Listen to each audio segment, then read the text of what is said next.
దేశంలో paper leakage వివాదం ముదురుతున్న నేపథ్యంలో పరీక్షల్లో జరిగే అక్రమాలను అరికెట్టేందుకు కేంద్రం కఠిన చట్టాన్ని అమల్లోకి తీసుకొచ్చింది. Public examinations prevention of unfair means bill 2024 చట్టాన్ని అమల్లోకి తెచ్చింది.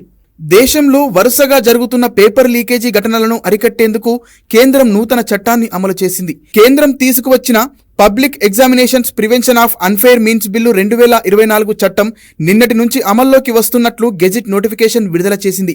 ఈ చట్టం ప్రకారం ఎవరైనా చట్టవిరుద్ధంగా పరీక్ష పేపర్లను అందుకున్నా, ప్రశ్నలు జవాబులను లీక్ చేసినా, పరీక్ష రాసేవారికి అనుచితంగా సాయం చేసినా కూడా నేరంగా భావించనున్నారు. కంప్యూటర్ నెట్వర్క్ను ట్యాంపరింగ్ చేసిన, నకిలీ పరీక్షలు నిర్వహించిన, నకిలీ ప్రవేశ పరీక్ష కార్డులు జారీ చేసిన నేరంగా పరిగణిస్తారు.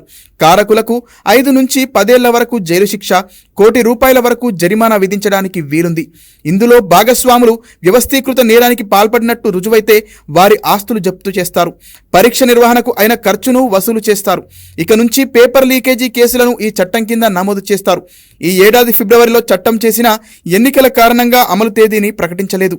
తాజా పరిణామాల నేపథ్యంలో ఈ చట్టాన్ని అమల్లోకి తెస్తూ కేంద్ర సిబ్బంది వ్యవహారాల శాఖ నోటిఫికేషన్ జారీ చేసింది.